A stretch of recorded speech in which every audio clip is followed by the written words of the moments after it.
a little bit. I want to speak to the viewers as well about the situation with Højlund to Man United. Reportedly, a bit of a blow tonight. A bit of a blow, as PSG are in talks. PSG reportedly willing to pay the same amount of money as Man United, and PSG and their media in France believe that this deal could be done and that they could hijack the deal for Rasmus Højlund and they could take him away from us. That's gutting for me because my manager wants this guy. My manager rates this guy. That's a story that's currently circulating that PSG are ready to pay 60 million euros for Rasmus Højlund. Luis Campos and Højlund's agent have been discussing figures for several weeks, and a deal won't be hard to reach. That is according to French media outlets. What's your view on this potential blow for Man United? Do you think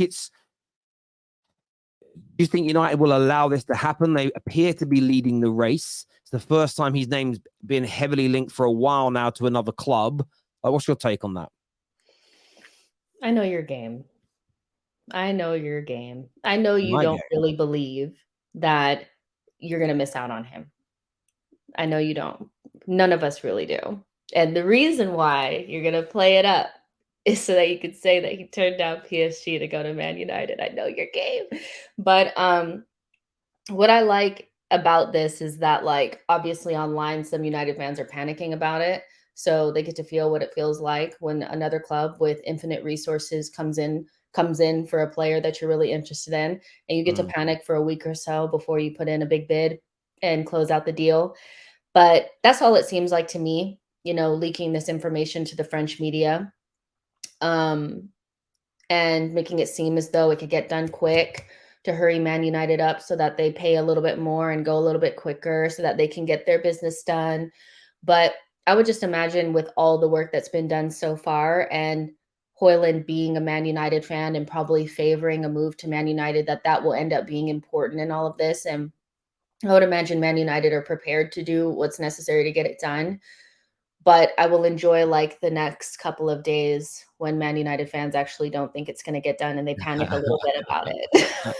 It's not. Look, I understand that. Like, for me, up until this story, someone in the comments is trying to call me out on this. And yesterday, Terry told the world the boy had chosen United and only wanted United.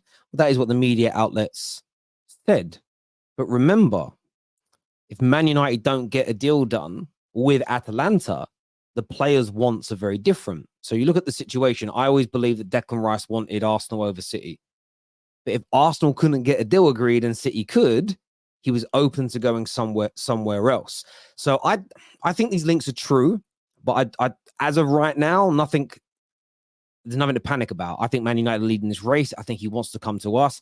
I think he probably looks at PSG and says, look, I don't mind you chatting to them, but if Man United are in for me, that is all I want. I think PSG also know that as well. The interesting thing is that Vlahovic was linked to PSG. That seemingly looks off now, and I've been reading that he could be on his way.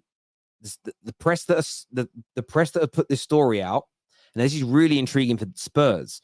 So the media that have put the story out that Højlund could be on his way to PSG are the same media they've also said, I want to make sure I want to quote them correctly here. They have also turned around and said that Vlahovic could be on his way to, and I need to go and check now because I want to get this up in front of me. So otherwise I could end up getting this wrong. Where's the full length piece here? My apologies, viewers. There we go. And in the same article, because Vlahovic was linked to PSG, Vlahovic is heading to Bayern Munich. And if this story is true that PSG are coming in for Rasmus Højlund and Vlahovic is going to Bayern Munich, doesn't mean Højlund goes to PSG, but it means Harry Kane isn't going to Bayern Munich. There's no way they're buying. What does that mean? Where is he going then, Terry?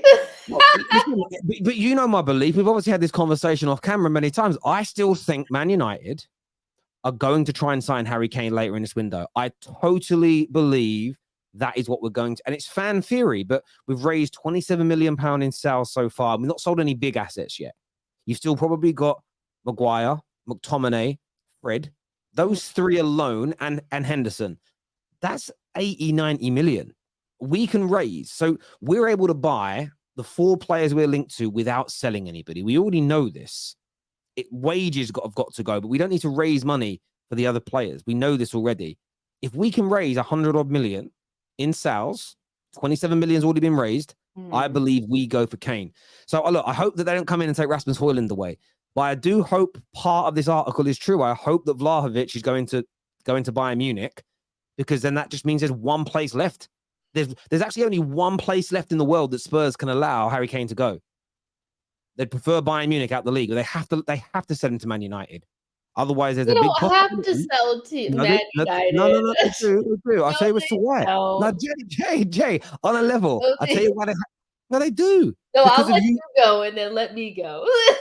I guarantee if you can't debunk what I say, we'll have a little bet. The way you're doing this, okay. No, they have to. They have to, because if you leave, I'll tell you why.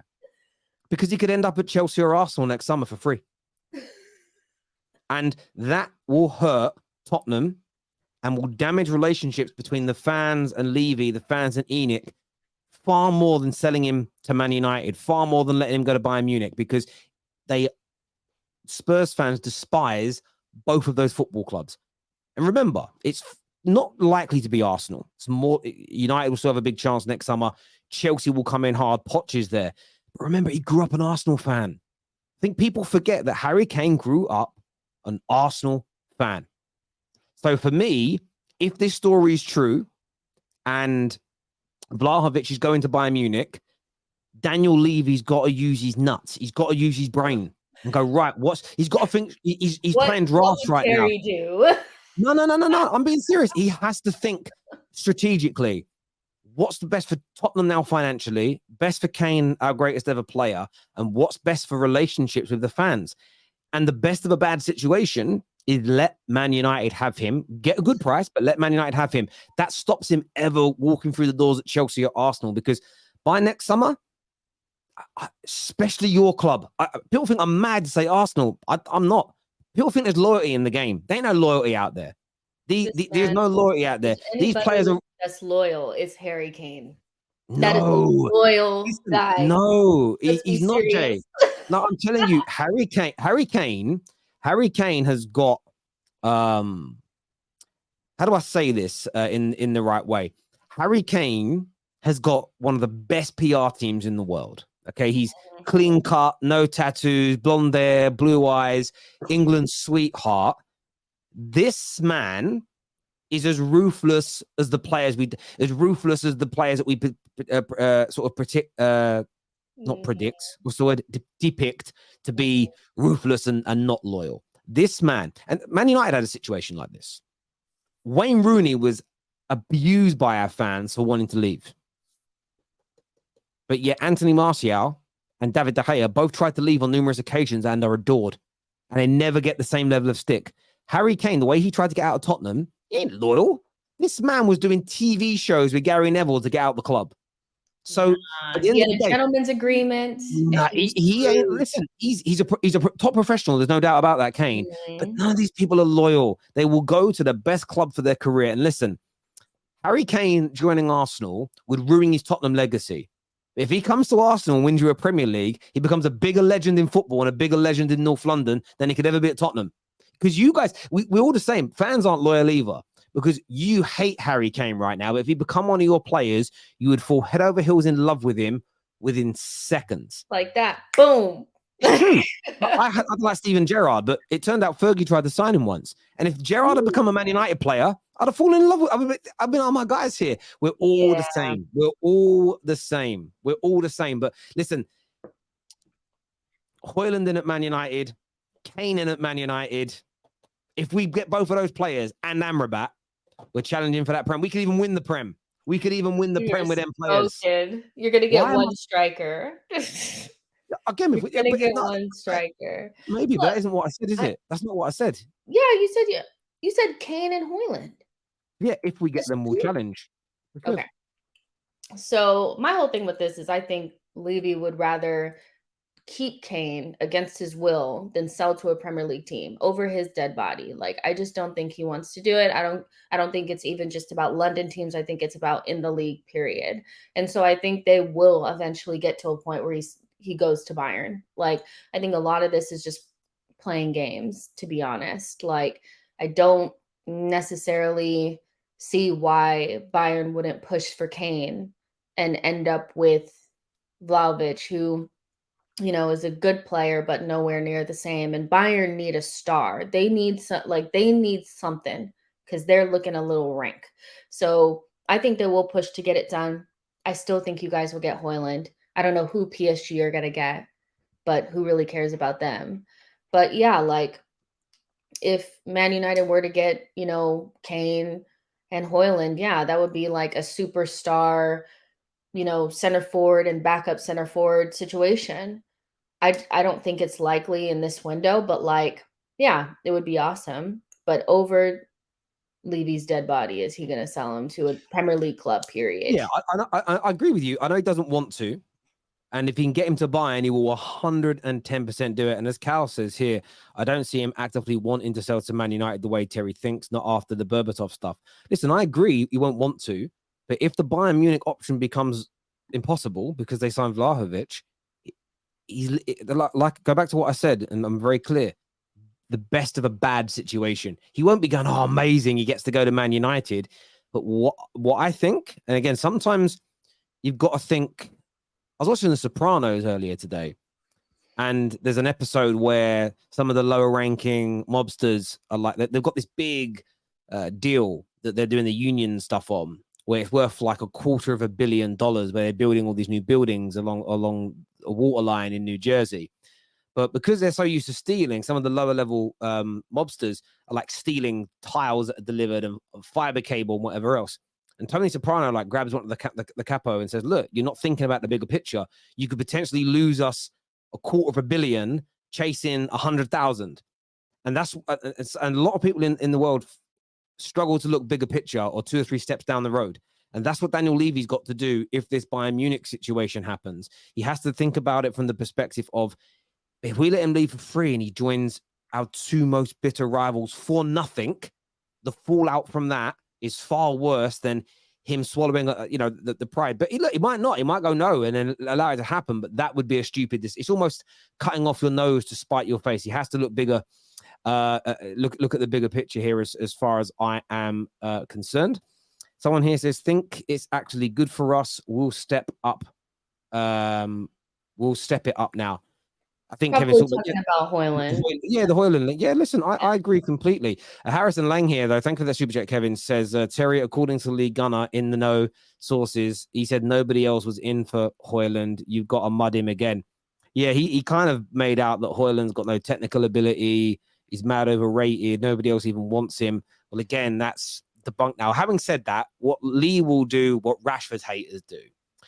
Whenever Rashford linked to PSG or Barcelona, they say it's just Rashford's agents making it up so that he looks better. It's remember, for Lee Gunner's the same guy that said City didn't bid for Declan Rice. David Ornstein made it up. And Enya Luka was spot Enya Luka was right. Yeah, she was bang on. I love that. Bang on there. Quick thoughts. Obviously, you haven't spoken on the Terrace for a while. Your thoughts on Onana becoming Man United's goalkeeper? I mean, that's a big step up from David De Gea in terms of playing the ball from the back. You know, I think that was David De Gea's, like, the only thing that really crippled him was that, like, he just really, you could just see he was just rattled every time the ball came to him. He was just like, and he would incite that like level of anxiety amongst everybody like in front of him. So having somebody that's like probably one of the best in Europe playing the ball from the back is definitely going to take Man United to another level. So yeah, I think it's a good signing. A lot of teams, when they start their like rebuilds or whatever, a lot of them start from the back. It's so important to get new center backs in and a new goalkeeper in to play progressive football, I think. And so when you have dinosaurs at the back, you have to move them out. So yeah, I think it's a good signing. I know Arsenal were linked to him before we got Ramsdale, and a lot of Arsenal fans thought that he was that guy, you know, and he's played, with Eric Ten Hag before. So it feels like a good fit. It really does. I'm looking forward to some, Fabian Barthez type scenarios with him, doing madness stuff and getting caught, but other than that, like, I think it's a good signing.